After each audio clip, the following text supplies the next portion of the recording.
we are going to talk today about the fundamentals of marriage. Right now, pastor's not going to say anything today that you don't already know. Deep in your heart, guided from the Spirit, led of the Holy Ghost. However, we are all full of pride, stubbornness, and the list goes on. And so we kind of fight against these things. So it's like Paul the Apostle said when he was writing to the church. He said, I know you know these things, but I'm going to tell you again anyway. I'm going to stir up your memory, he said, so that you can start practicing it. So the fundamentals of marriage. And so what are those? Everybody say, building a strong marriage. So we're going to talk about communication. How many of you know communication is extremely important? How many of y'all think you communicate with your spouse? Gina, Sister Spears. Isn't it amazing that was only women that raised their hands? So, well, I don't want to bust your bubble, but I'm here to tell you, you do not. You just think you do. You may be giving your point of view, but you're probably not communicating. There's a huge, huge difference, right? So everybody say trust. Got to have trust, right? In our marriages, we have to have respect. Say respect. This is probably one of the areas, especially from men, that maybe we fail at, right? Or not as attentive to it as we should be. And that is respecting our spouse, not only in private, but in public, right? And everywhere else. And then everyone say forgiveness. Have you ever had to forgive your spouse? Anyone here today? Brother Cal's hand went up really quick. So we've got communication, we've got trust, we got respect and forgiveness. I'm going to spend a little bit more time on communication because it is the foundation of all of the others, right? Through communication, we build trust. Through communication, we build respect. And through communication, we receive forgiveness, right? So communication is really important. With these tools, we can better equip to nurture and strengthen our relationships. So communication, right? If I say keys, so the next few things we're going to talk about are keys to communication, right? And so it says, the little comment here is, if we want this relationship to work, we'll have to start communicating. The lady says, I'll go first. Get your feet off the table. So she's communicating to her husband about what she needs to see happen. So now I built this PowerPoint, so the animation and all of that is terrible. But anyway, so understanding and connection. These are keys, right? Keys to healthy communication. So healthy communication, everybody say understanding. Connection. If your spouse is communicating with you and you do not understand what he or she is saying, you need to let them know that you do not understand what they're saying. My wife is laughing because this is by far our weakest area of our relationship, and because we just think different. Not only as male and female, but as two completely different species on the planet, my wife and I. And so it's a lot of fun. Thank God the Lord has given us both humor, and we're able to laugh at most of it. And but she'll say something, and later on I'll realize that her words had nothing to do with her intentions. And so you have to so everybody say understanding. So open and honest communication allows spouses to understand each other's thoughts, feelings, and needs. Someone say, I cannot read your mind. Another key to effective communication is conflict resolution. Really important. I teach on conflict resolution in my pre-marriage teachings. This is an area that if couples could learn how to argue in a godly, moral fashion, it'll amaze you the results of it, right? Disagreements are inevitable. How many of y'all had a disagreement this week? How about yesterday? How about today? Notice my hand. Notice my hand and my wife's hands never went down. Never went down. So disagreements are inevitable in any relationship, but effective communication is what helps resolve conflicts in a constructive manner. Remember, these are just keys, right, to communication. We're going to talk a little bit more about it here in just a second. I can't even hardly read that. It said, oh, this is so cute. So keys to effective, healthy communication. The husband comes home, the wife, she's working too. She's taking her purse off, her coat, and she says, yeah, I had a rough day. He goes over, gets a blanket, puts it on her. He comes by her, he gets each one of them a cup of community coffee, and they sit down on the couch, and he looks at her and says, so tell me what happened, right? How many of that has happened ever in your relationship since you've been married? Yeah, exactly. All right. So some more keys to effective, healthy communication: trust and transparency. If you're communicating but lying, it's not going to do very well. If you're communicating and not telling all the truth, which is a lie, it's not going to do very well, right? Trust is the foundation of a strong marriage. It relies heavily on being transparent. Let's be honest, guys, especially us guys. It's tough being transparent. It makes you feel vulnerable, weak, but we need to understand it's actually a strength in our relationship. Emotional support, that's what's going on right here. Ta-da! Is he's giving her what? Emotional support. Guys, I'm picking on us here on these two. And hey, bud. Hey, Liam. How you doing? Yeah. So emotional support is something that usually lacks in a relationship from the man's side. Now, granted, there are exceptions to that, right? Personalities, etc. But usually it's the man's side. Marriage often involves navigating life challenges together, all right? Shared goals and values.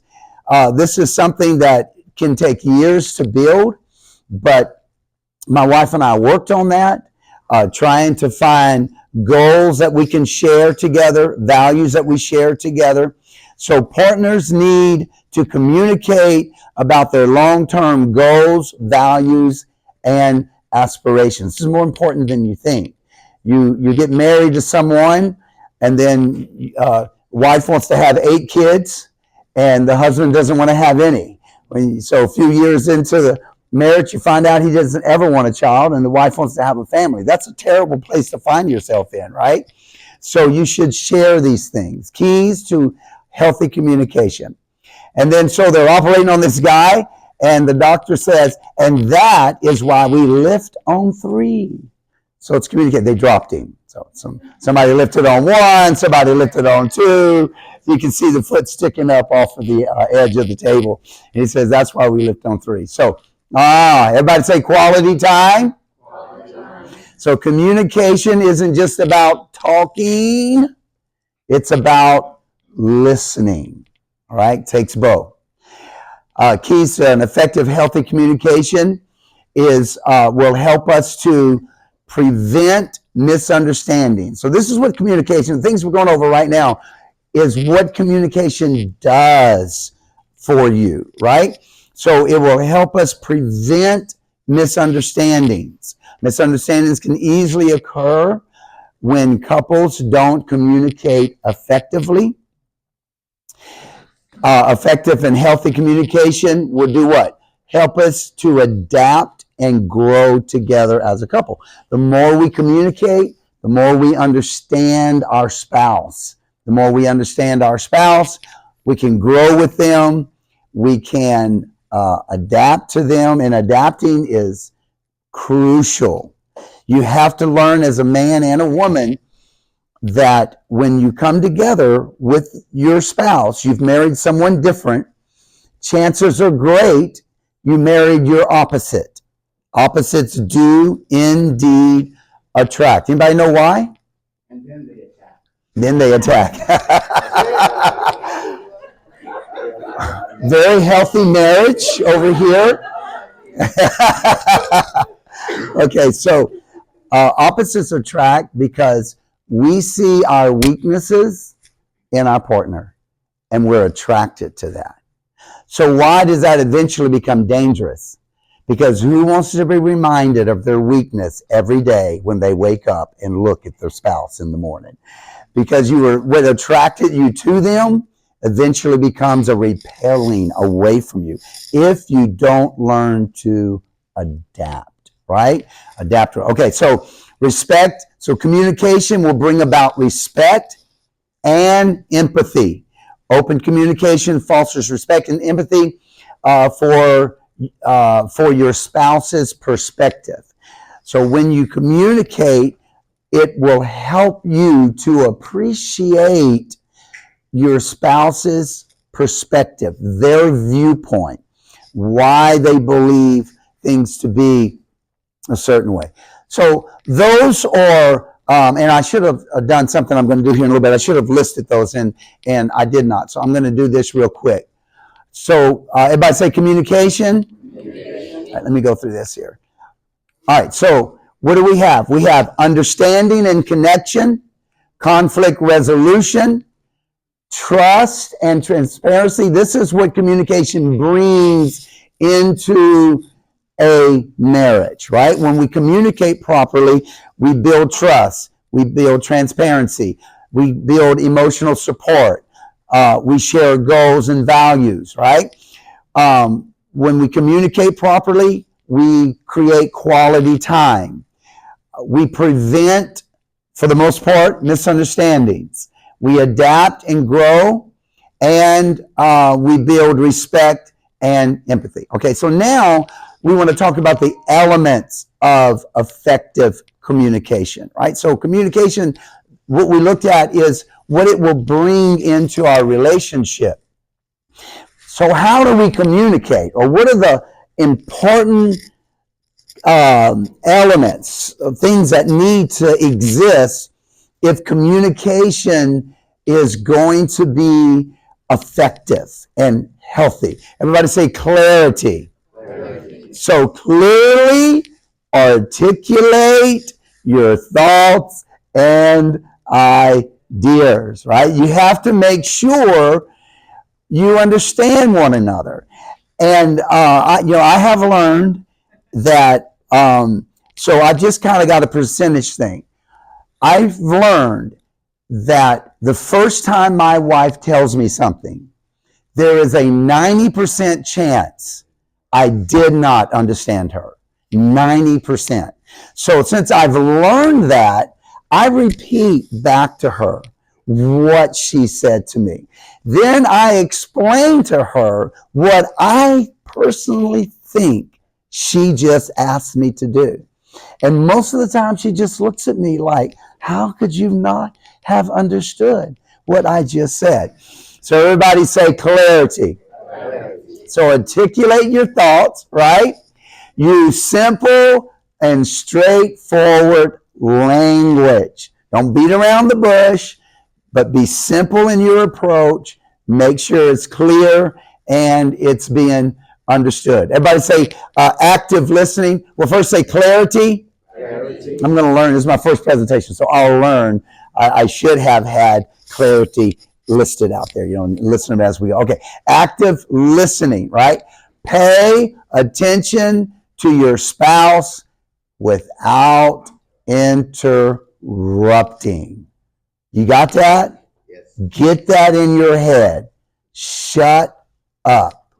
Everybody say, shut up. And if you'll shut up, your spouse won't have to tell you to shut up, right? So shut up. Listen, open your ears, your mind, let them finish. Let them finish talking. All right, then you can go. So pay attention without interrupting. Stop whatever you're doing and listen. I don't care what you're doing. If your life mate, the person you're going to live with forever, walks into your presence and needs your attention, you put your phone down, you close your laptop, whatever it is that you are working on at that moment, Your spouse needs to know they have your undivided attention. Don't do like my wife.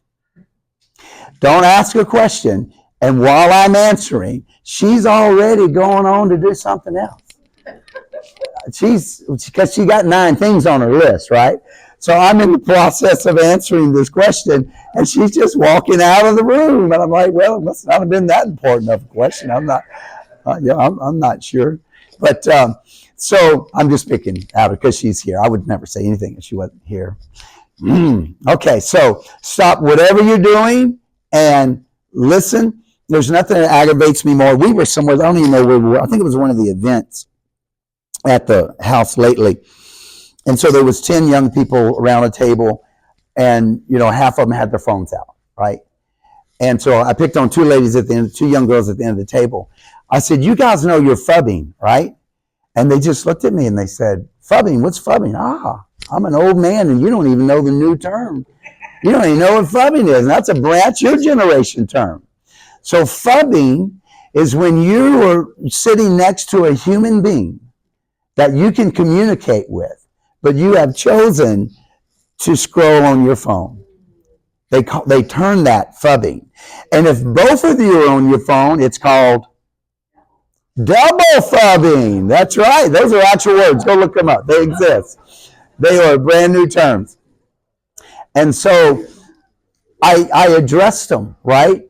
I said, kids, put your phones down. Come here, talk. I'm telling you, 3 minutes later, they were laughing, having a good time, joking. And before you know it, got contagious. It made its way all the way down, because then the people wanted to know what they were talking about and what they were laughing about. And the whole table was talking, and all the phones were down. So you have to stop whatever you're doing. Show that you are engaged through nonverbal cues like nodding the head, eye contact. Make sure they understand that you are indeed listening. All right, so everybody say active listening. What's the first one? Clarity. That's right. And then active listening. Okay. Everybody say body language. Say body language. It communicates, guys, big time, right? Be mindful of your body language, your facial expressions and gestures. You're standing there and you're talking and you're looking at her. You don't think she doesn't know that you're not paying attention to her, or you're in a hurry, which means it's kind of bouncing off your forehead, or you got doing this thing right here, you're rolling the eyes, or whatever it may be. So body language is very, very important, and we should become conscious of that, especially when we are with our spouse, right? So be mindful of your body language. Nonverbal cues can significantly impact how you come across to your spouse. So let's pay attention to our body language. Everyone say empathy. You can see what's going up there with the cats. They're got one loving the other here. And so empathy. Understand, this is important, understand and consider the feelings and perspectives or viewpoints of your spouse. It is important that we don't just write off because in your brain you think you have the right answer. And your answer may be right, but your answer is probably not the only right answer, right? I mean, you figured out after being married for a while, there is more than one way to do something, right? And I have learned that if the way my wife wants to do it, if it's not going to burn down the house or kill me or my children, then whatever she wants to do, as long as it accomplishes the job, is exactly the way we are going to do it, no matter how I think in my mind it actually should be done. The goal is to get it done, right? The goal is to get it accomplished. So we need to start taking the time. Ladies, probably more, this weighs more on you than it actually does the men, to take the time to understand why we're thinking, why we're addressing, why we want to approach something a certain way, all right? So empathy. Empathetic communication helps build trust. Everyone say, open your mind. Open your mind. How many of y'all closed-minded? No? You see, all I had to do is give her a little bit of eye contact. She knew to put her hand up. It's called verbal communication. I'm just kidding. Closed-mindedness, right? Be receptive to the different opinion of your spouse. Listen, guys, girls, open your mind, try to hear what they're saying, and receive it into your spirit. This is all about just communication. Avoid being judgmental and encourage a free exchange of ideas. Try not to prejudge. You know how we are. You've already made up your mind how it needs to be done. Your wife is explaining how she thinks it would be better to do it a different way. And you're being nice. You're listening, but you're not listening, right? You have already judged. You are judge, jury, and executioner. And so when they're done, you might say something like, well, sweetie, I understand that, line number one. But I still think we need to do it. No, we didn't listen. We need to listen. Man, I tell you, I have learned, my wife is so much more brilliant than I ever thought she was. And I got tired of not hearing, because she would never say it, but feeling, I told you so.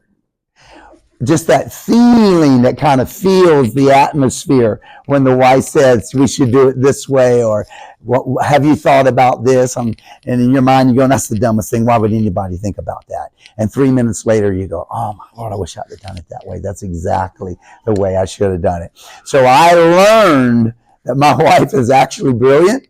Secondly, because she's an outside looking in, right? So we're in there trying to tackle something, closed-minded, got our hands on things.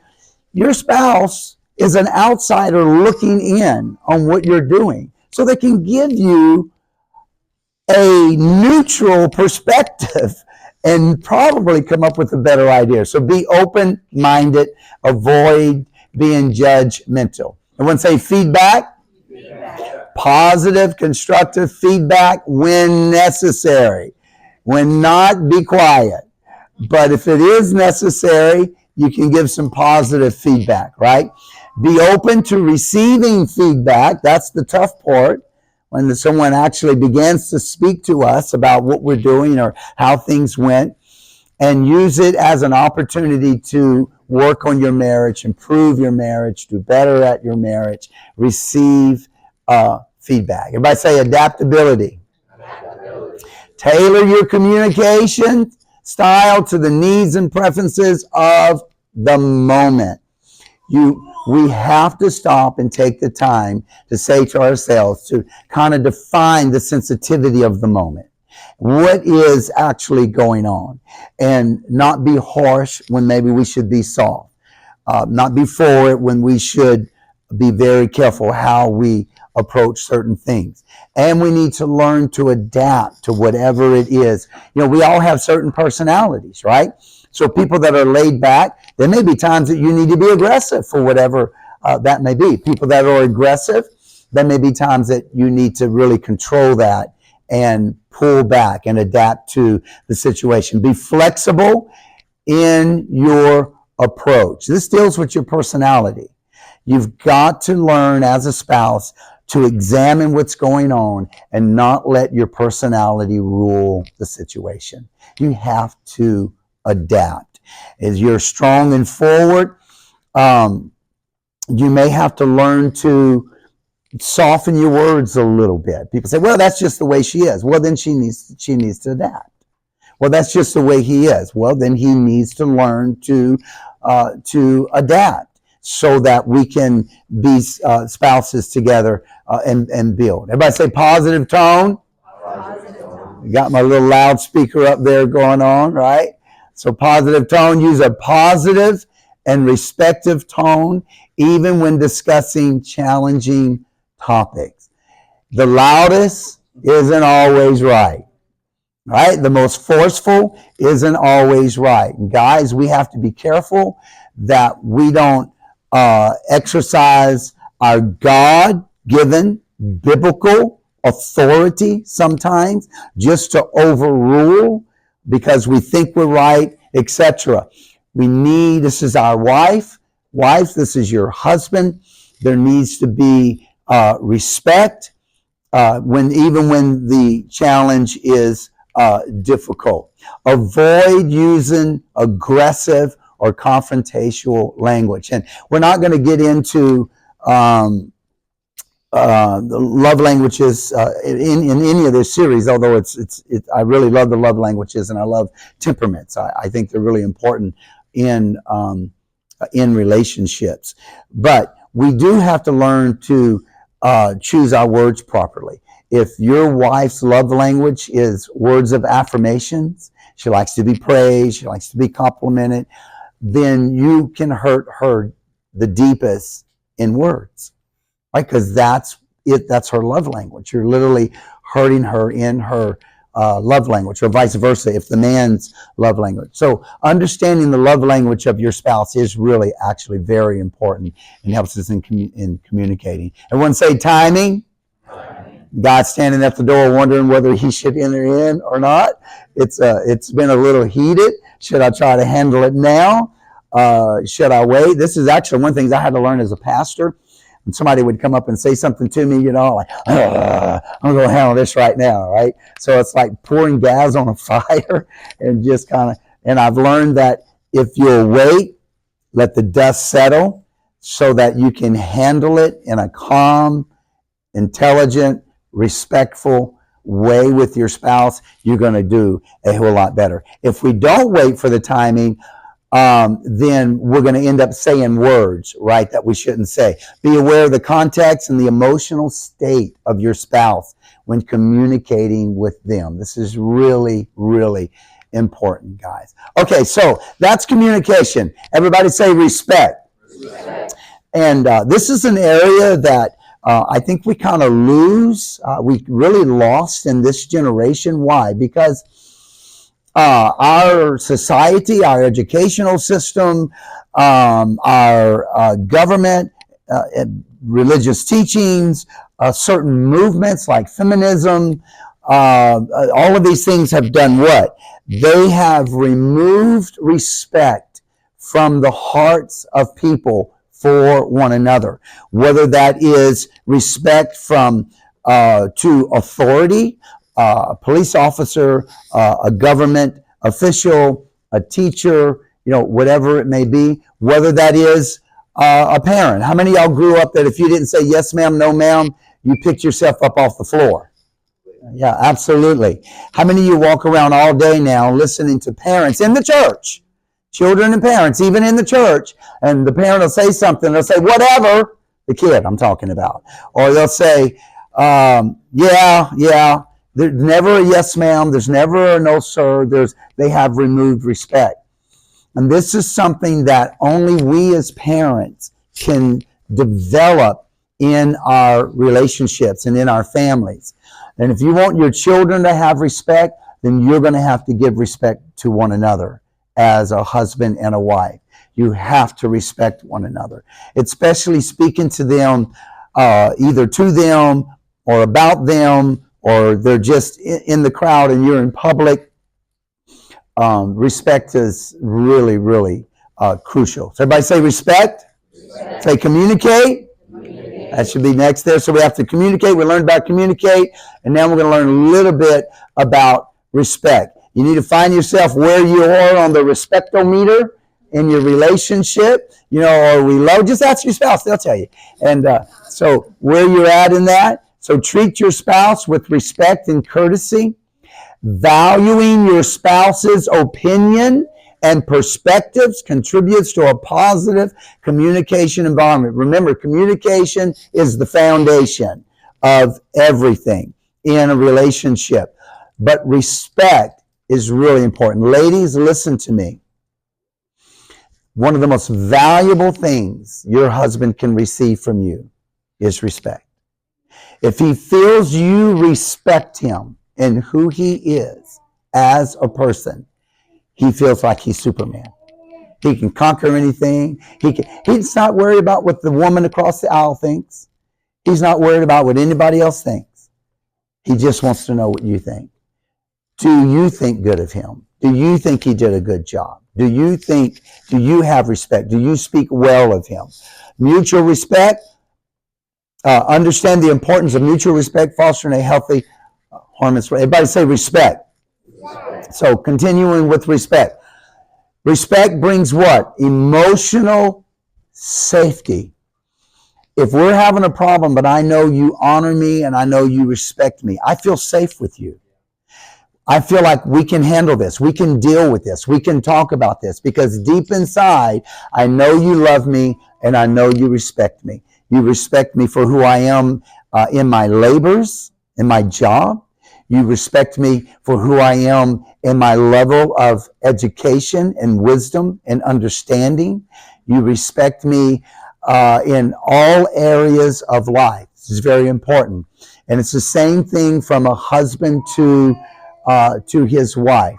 She needs to know that you respect her in her area of motherhood. You think she's a wonderful mother. You think she's a wonderful keeper of the home. You think that when you guys go out together, she knows in your mind that you respect and honor her, and you feel that she brings honor and respect to the relationship by people who speak with her, see her, walk with her, etc. Respect. So emotional safety, right? Everybody say conflict resolution. I realize some of these are overlapping, but it's important to understand that when you are in a conflict, you're in an argument, you're in a disagreement, respect is of utmost importance. We all know this. We have all failed at this.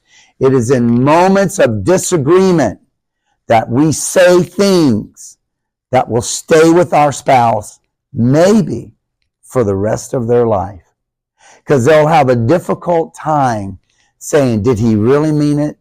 Or did it just come out? Did she really mean it? Does she not think I'm a good preacher? Does she not think, in her case it would be, does he not think I'm a good driver? So whatever the case may be. So in conflict, I have to tell you this story. So we were at the, God bless you, baby, but if you were doing this, you'd be picking on me. So we were at an auto shop, and the mechanic brings me off to the side, and he says, is this your wife's van? I said, yes, sir. Does she drive it most of the time? I said, yes, sir. He said, you really need to talk to her about slowing down around corners. And I'm thinking, how does this guy know my wife actually doesn't hit the brake, right? 55 miles an hour, boom, down takes the corner. She does now because you know why? I put a State Farm drive safety sticker right up on her windshield that we get a discount if you drive good. So we're on the way to church today, and she's cruising, and she goes, oh, I'm speeding. And she slows down, because she wants that State Farm. Deal with the money, honey, and you're going to get somewhere. All right, so anyway, so she don't take corners as fast. All right, so respect. Everybody say respect. Mutual respect acknowledges and values each other as a person. My wife needs to know I appreciate her as she is. And since I picked on her all day, I guess I can kind of brag on her too. I'm actually very proud of her. She's in college. She's getting her bachelor's degree.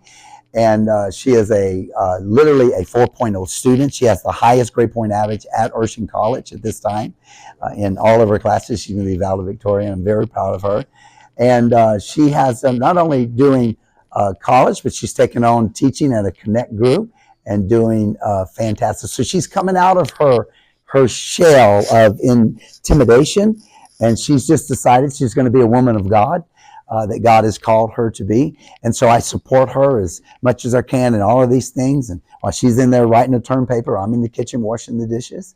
And while she's in there listening to a professor, I'm in the bathroom scrubbing the toilet, because I want her to succeed. Those are actually very true statements. But I want her to succeed. You should want your spouse to succeed. You want your husband, you want your wife to succeed at whatever they do, right? So let's cultivate respect. Everybody say respect. Respect will bring long-term compatibility. Respecting each other's values, goals, and boundaries is crucial for long-term relationship. Someone knows you don't respect them, after a while it's going to wear down. And here's what happens. If your spouse doesn't think you respect him or her, your opinion no longer is going to matter. Because there's going to become a point in their life when they're going to say, for my own survival, I have to respect myself. And so if the only respect they're going to get is if they respect themselves in the relationship, then your opinion is no longer going to matter because they know you don't respect. But if they know you respect them, do you know where your opinion is? It's through the roof. Whatever you say means everything to them because they know that you respect them. Positive role modeling. I talked about this already. We want our children to respect. I want my children to respect their mother. They have to see me respect their mother. I want my children to respect their father. They have to see me respect their father. Amen. If I want them to respect authority, they have to see me say yes sir, no sir to the police officer that pulls me over for doing 65 in a 40-mile-an-hour speed zone, and whatever the case may be, on and on and on. Right? Okay. So we're still on respect a little bit. Emotional and physical intimacy. If your wife and husband know that you respect them, it will make the bedroom a lot better off. I promise you. Okay. Overall well-being in a relationship. It just produces an incredible atmosphere in the home if both of the spouses know that they respect one another. Trust and security comes out of respect. If my husband respects me, if my wife respects me, I can trust them. I feel secure with them. I'm not going to worry about whether they're going to belittle me or make fun of me or whatever. I mean, unless, of course, it's a closed circuit like this and your wife happens to be around, then you can do that. All right, so whoops, went too fast. Everybody say communicate. Communicate. I'll get this. All right, building trust is our next one. So communicate. Everyone say communicate. Communicate. And everyone say respect. Respect. All right, is this okay so far? No, I'm serious about that. Is it not boring? Is it? All right, my first one ever, guys. So, I don't know. I'm not a teacher. I'm a preacher. Okay. I wish I was a teacher, but I'm not. I always tell people, I'm going to teach today. And I do for 3 minutes. But my calling is preaching. That's just doing what I am. And I'm thankful Luke is multi-talented. He actually is an incredible teacher, and he's also a great preacher. Okay, so everyone say building trust. Say communicate. Respect, trust. Oh my Lord, trust is so very important. If your phone goes in the middle of the night, and your spouse turns around and says, "Who's that?" There's a trust issue in your relationship, right? I'm just pinpointing it. Okay, I watched this little thing. I can't remember what it was, but husband and wife were in bed. I'm assuming they were married. I don't know. Let's just watch a video clip, but we're going to give them the respective morals. So got a husband and wife there, and siren fire truck goes down the street, and they show all this, and this other big noise, and all kinds of huge noises. And every time the husband jumps up and he looks at the wife, is she okay? She's sound asleep. All of these huge noises, he jumps up and looks at her, and she's sound asleep. He lays back down, and the phone goes, The wife jumps up and looks in and says, "Who's texting you at 1 o'clock in the morning?" There's a trust issue, people. There's a trust issue. All right, everybody say trust. So building a shared future, right? I want to trust that my spouse loves me, and we're going to be together until we take our last breath. In a trusting marriage, spouses can confidently plan for their future together. If you don't trust one another, you're like, should we buy this home or not? Should we do this or that or not? So all right, building trust will increase respect and empathy. Trust fosters respect. If you choose, everybody say choose. Initially, you have to choose to trust, right? But eventually, trust will become a part of the relationship. Man. All right. So, and then intimacy and passion. If your partner knows that you trust them, again, the bedroom is going to be a much better place. Resilience. Trust is essential to long-term resilience of a marriage. Let's continue on. So, building trust. Understand the significance of trust as the cornerstone of a strong marital bond. If you do not trust your spouse, listen, innocent until proven guilty must exist in a relationship. And I am thankful to know, I feel my wife trusts me. She picks at me sometimes, but I know that she trusts me, and vice versa. Emotional safety. If someone knows that you trust them, you have that emotional safety in that relationship. Trust creates a safe space within the marriage. We both can be vulnerable and open. They both can be vulnerable and open about their thoughts, feelings, and fears. Now, guys, we all know this is a tough area for us, right? To be vulnerable. But the most healthy relationships are relationships where a husband feels he can actually express his weaknesses and his vulnerabilities to his wife and know that when he's done, she still respects him, loves him, honors him, and trusts him. All right, so building trust. Open and honest communication. Trust is closely intertwined with effective communication. If I'm talking to you and I don't have the trust in my spouse that even if I express something to her where I may have failed or whatever the case may be, a weakness, anger issue, lust issue, fear issue, intimidation issue, whatever it is that I might be battling with. If I don't trust my wife, you think I'm going to reveal everything to her in that conversation? No, because I don't trust her. Right? I don't trust her with my emotions. I don't trust her with my feelings. I don't trust that she will respect, honor, and love me the same when I am done with the conversation. You can get away with that for a while, but after a while, it'll wear down on your relationship, and you're going to find yourself arguing, yelling at one another, and it all comes from lack of trust and respect in one another. So everybody say building trust. Building trust.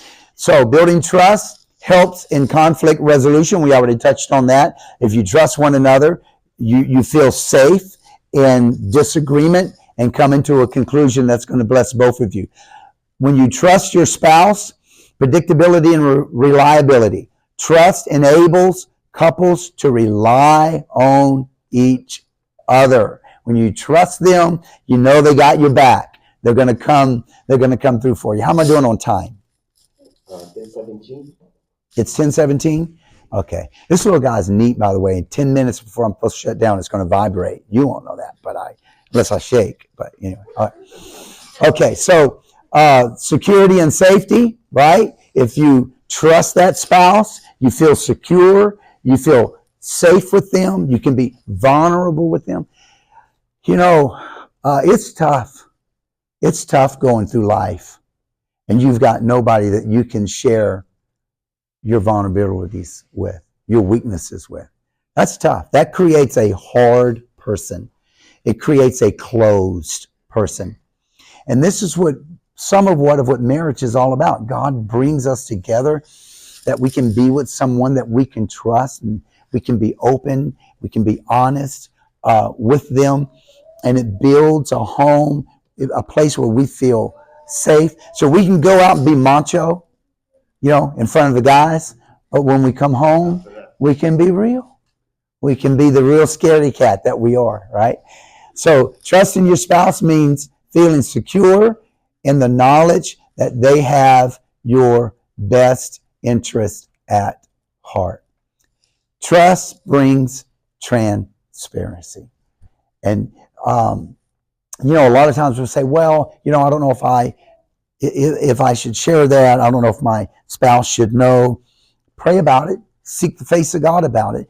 But here's the problem with not being transparent, is that if you know you have something in your heart, it's going to affect you. And you might not even really recognize it, but it's going to affect you on how you respond to your spouse, how you trust your spouse, how you relate to others if you're not able. So our spouse is really, honestly, the only person that we should be 100% transparent with. Of course, Jesus Christ, right?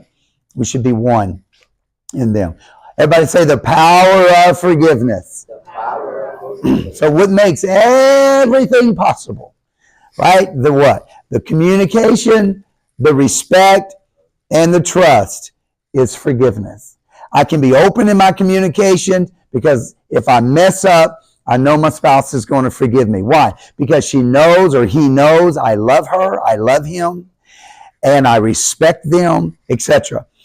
So I can respect my spouse and vice versa from the power of forgiveness. If they do something wrong, I'm not going to lose my respect. Why? Because I'm going to forgive them. It's the power behind it. And then I can trust them and continue to trust them, because if we mess up, I'm not going to lose my trust. Why? Because I'm going to forgive them. Forgiveness is essential in every relationship. When we do marriages, I always mention that in the ceremony, and I always look at the lady and I just say it's the way it is. Chances are you're going to be doing a lot more forgiving than that guy is, and it's because the way that we do things. But forgiveness is powerful. Forgive one another as quickly and thoroughly as God in Christ forgave you. Those are powerful words in the book of Ephesians chapter 4 and verse 32. So the power of forgiveness, understanding forgiveness. Forgiveness has a transformative power in healing and restoring relationships. There is nothing that feels better than when you messed up and you know you have truly been forgiven. What a restoration to you as an individual. And it produces healing in the relationship, right? Forgiveness is an instant. It doesn't just automatically fix everything, but it's like an antibiotic. It puts something in the relationship that begins to heal that situation. Power of forgiveness, emotional healing. Forgiveness is a profound source of emotional healing. Rebuilding trust, which we touched on already, right? So I won't lose my trust if the power of forgiveness is in that relationship. So in many cases, forgiveness is a crucial step in rebuilding trust within a damaged relationship. If the guy messes up, the girl messes up, you put your faith in them to do something, to make sure something was done, to make sure it's there, whatever. And we forget, we get preoccupied, we mess up, we don't do it, we don't make it happen. Forgiveness is the only thing that can restore your trust in your spouse. We have to learn to forgive, okay? So forgiveness is what's going to heal or enable our conflict resolution. Forgiveness is often an essential component of resolving conflicts in relationships. Sometimes you just have to forgive. Sometimes there isn't a resolution. Sometimes it's just messed up. It's just wrong. You can't fix it. You can't correct it. It was just bad. It was wrong. And the only way for it to heal is forgiveness. And if we don't learn to forgive one another, it's a layer after layer after layer. And as the relationship continues, you're going to draw further and further apart. Listen, most of the time when people come to me for marriage counseling, it's too late. By the time they sit in front of my desk, within 3 minutes, I know, outside of a miracle from Jesus Christ and both of those people falling on their face and asking forgiveness from the Lord Jesus, and forget about the marriage is over. There's no way, because they have allowed layer after layer after layer over time and over time and over time, where they literally have become roommates. Roommates. How many of y'all know a couple that really they're just roommates? They have separate bank accounts. Don't respond to that. They have separate. They choose who's going to pay what bills. These are bad roads to go down, people. Bad roads. They choose. They give assignments in the marriage. So what they've done is they've created, rather than unity, they've created a team. And I know people say we're a team. No, we are way beyond a team, people. I'm not a teammate of Jesus Christ. The Bible says we are one in Christ, right? I'm one with him. I'm not a team member. I am one with him in his work. We are one together. All right. So anyway, restoring intimacy, power of forgiveness. If you don't learn to forgive, there's a reason why Paul said don't go to bed angry. There's a reason. You learn to forgive. And I tell you something I've learned is just do it right away. Man, if you mess up, God, just open your mouth and say, I'm sorry. Don't let it brew. And even if that doesn't fix it, at least let them hear the words, and then you can come back later, as we've already learned, timing, right? So maybe you don't need to deal with the whole issue at the moment, but at least they can hear you say, I love you, and I am sorry, and I was wrong, and when you're ready, we'll talk. We'll talk about it. Personal growth. Forgiveness can be a transformative process of personal growth for the relationship, for you as a person. Power of forgiveness. Empathy and compassion. The act of forgiveness often involves empathizing with your spouse's perspective or viewpoint and acknowledging their opinion on what they are expressing. Conflict prevention. Forgiving past transgressions can reduce the likelihood of future conflicts. Here's the problem with unforgiveness. Unforgiveness is the fuel to every future problem in your relationship.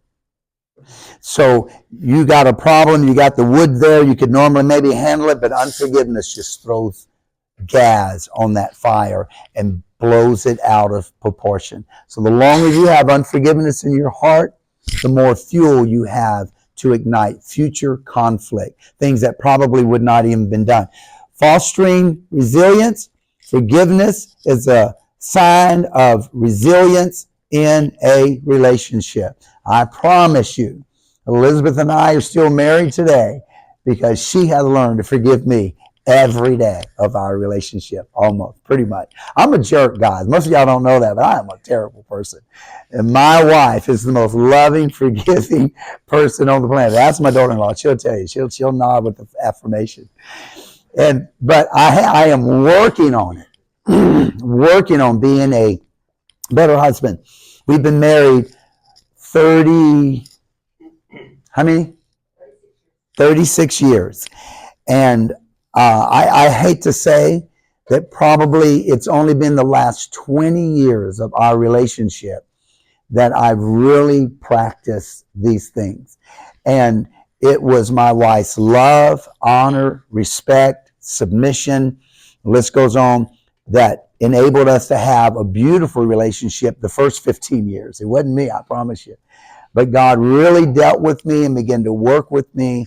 And so now I can say to you that our home is beautiful for both of us, right? Not just me, but it's beautiful for both of us. And we find security and trust and forgiveness and love and respect and honor in both of our lives. So the power of forgiveness, reconnection. And have y'all ever gone to bed angry? You know, where you turn your back, you turn your back on one another, and isn't that a terrible feeling? Isn't that the worst feeling in the world? And you're laying over there on your side and you're going, just reach, just touch her, just turn over and hug her, and you go, you fight that. It's just terrible. It's a horrible feeling. And so I'm just a big teddy bear now. Age has done that to me. And I'll go to my wife and I'll say, baby, no. I'm not going 3 minutes like this. This is not going to happen. I need you. I need her emotional strength. I need her in my life. I don't like to be at odds with one another. See, it just vibrated. It means it should be 10:20 right now, I believe. Everybody say reconnection. So forgiveness opens the door to rekindling a connection with your spouse that you've become distant from due to a what? Previous conflict, something that happened that you guys never really forgave one another, never really got over it. Forgiveness brings healing for both. The one that maybe did the wrong and then the one that the wrong was done to. Or maybe the wrong wasn't even done to the person. It was just something an individual did that just needs to be forgiven. Forgiveness is not just beneficial for the spouse that is being forgiven, but it also heals the one that is being forgiven. So, the fundamentals of marriage are what? They are, everybody say communication, respect, trust, forgiveness. So I want my husband and wives to look at one another, and I want you to say, I will communicate with you better. I will respect you more. I will trust you. And I forgive you.